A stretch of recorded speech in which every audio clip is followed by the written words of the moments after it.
జ్వరం అని చెప్పి స్కూల్ తప్పించుకొని తిరుగుతున్నాడు, యాక్టింగ్ చేస్తున్నాడు. పాండిచ్చేరి వెళ్ళాడు. ఈ టైంలో వెళ్తారా ఎవరైనా? జ్వరం వచ్చింది, స్కూల్ తప్పించుకుంటే ఇంతేరా, జ్వరం వస్తుంది. చిన్నప్పుడు మేమంతా చేసినాం. జూనియర్ జో, చిన్నప్పుడు మా జ్యోతి ఇలాగే ఉండేది క్లాస్ లో. దాన్ని చూడగానే నాకు అది గుర్తొస్తుంది. ఇది అక్కా చెల్లెళ్ళు. ఈ రోజు తెర వెనుక ఉంది ఇది కెమెరామెన్. సో ఇప్పుడు తెర ముందుకు తీసుకొచ్చాను. గ్రాండ్ సక్సెస్ అయ్యింది. మన మిర్యాలగూడ స్టోర్కి వెళ్ళాము. బాగున్నాయి, అన్ని కలెక్షన్ బాగున్నాయి. రేపు మనం వీడియో రిలీజ్ చేస్తాము. అండ్ మధ్యలో ఉంది శ్రీకళ. లాస్ట్ టైము ప్రసన్న వస్తే నాకెందుకు చెప్పలేదు అని ఈసారి ఖచ్చితంగా కలుస్తానని చెప్పి రాధాని గట్టిగా పట్టుకొని మరీ వచ్చిందంట.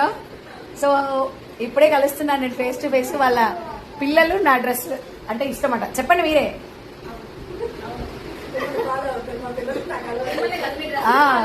వాళ్ళ మమ్మీ కన్నా వాళ్ళ పిల్లలు నన్ను ఎక్కువగా ఫాలో అవుతారంట.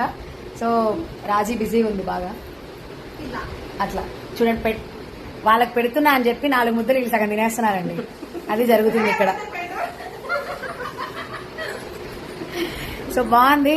సాడ్ న్యూస్ ఏంటి అంటే చాలా బాధేసింది.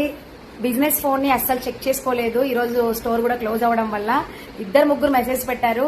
అక్క మీరు ఎప్పుడు మా మెసేజ్ చూస్తారు, మిమ్మల్ని అందరినీ మేము కలుద్దాం అనుకున్నాము అని చెప్పి. ధనలక్ష్మి, పావని, ఇన్స్టా, యూట్యూబ్ నుంచి కాంటాక్ట్ అయిన వాళ్ళ నేమ్స్ తో సేవ్ అయినాయి మన మొబైల్లో. చూశాను, చాలా బాధేసింది. ఒకవేళ ఒక 1 hour ముందు చూసినా కూడా నైట్ అందరినీ కలిసి నేను వచ్చేదాన్ని. అసలు మీరందరూ నన్ను కలవాలనుకున్నది మాత్రం చాలా హ్యాపీ.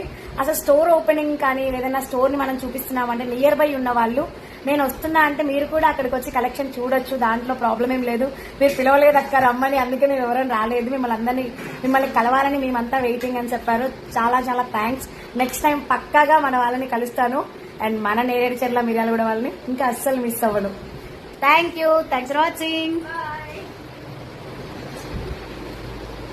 బ్యూటీ